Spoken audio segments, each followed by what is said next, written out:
नमस्कार दोस्तों, स्वागत है आपका A to Z स्टोरीज पर। साधु संत फकीर रहबरों की सदा ही जय।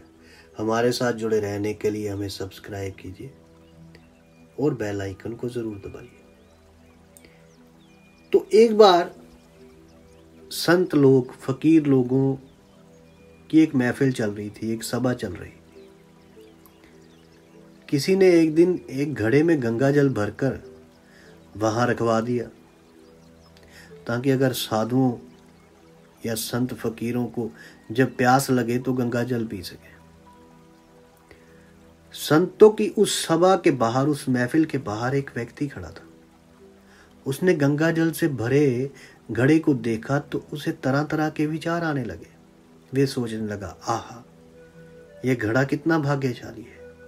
एक तो इसमें किसी तालाब पोखर का नहीं बल्कि गंगा जल भरा गया है, और दूसरा ये सब संतों फकीरों के काम आएगा। संतों का स्पर्श मिलेगा, उनकी सेवा का अवसर मिलेगा। ऐसी किस्मत किसी किसी की ही होती है। घड़े ने उसके मन में भाव पढ़ लिए।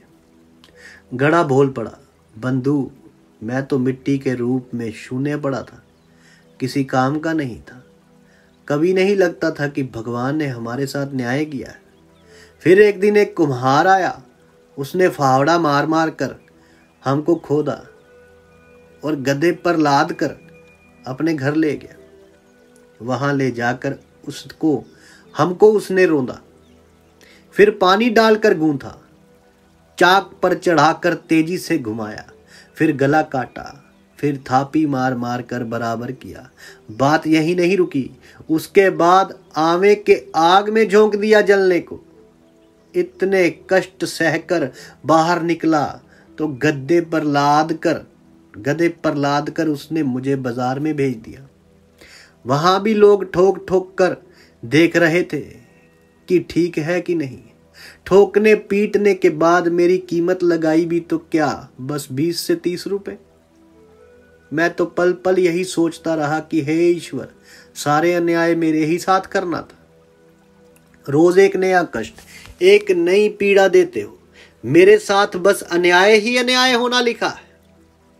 भगवान ने कृपा करने की योजना बनाई। ये बात थोड़ी ही मालूम पड़ती थी।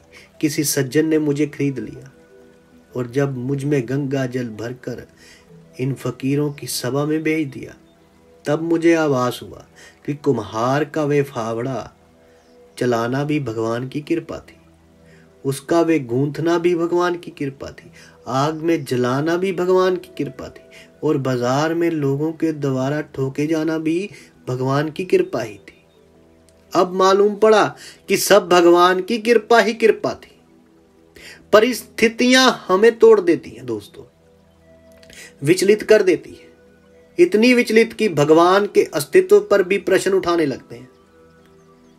क्यों हम सब में शक्ति नहीं होती उस परमात्मा की लीला समझने की, भविष्य में क्या होने वाला है उसे देखने की। इसी नादानी में हम ईश्वर परमात्मा द्वारा कृपा करने से पूर्व की जा रही तैयारी को समझ नहीं पाते। बस कोसना शुरू कर देते कि सारे पूजा पाठ, सारे जतन कर रहे हैं, फिर भी ईश्वर है कि प्रसन्न होने और अपनी कृपा बरसाने का नाम ही नहीं ले रहे।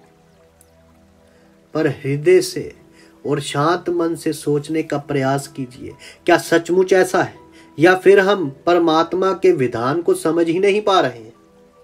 आप अपनी गाड़ी किसी ऐसे व्यक्ति को चलाने को नहीं देते जिसे अच्छे से ड्राइविंग ना आती हो, तो फिर वो परमात्मा, वो रब अपनी कृपा उस व्यक्ति को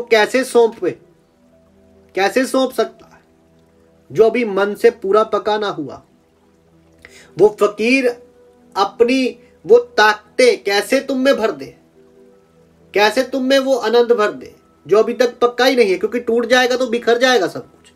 कोई साधारण प्रसाद थोड़े ही है। ये मन से संतत्व का भाव लाना होगा। ईश्वर द्वारा, परमात्मा द्वारा ली जा रही परीक्षा की घड़ी में भी हम सत्य और न्याय के पथ से विचलित नहीं होते तो परमात्मा की कृपा होती जरूर है, अनुकंपा होती जरूर है। किसी के साथ देर तो किसी के साथ सवेर।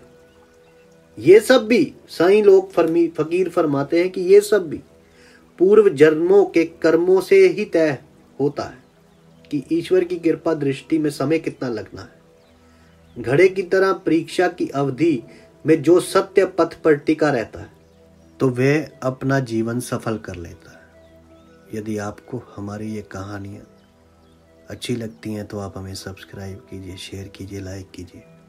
आप सबके भीतर बसे उस परमात्मा को मेरा प्रणाम। आप सबका धन्यवाद। साधु संत फकीरों रहबरों की सदा ही जय।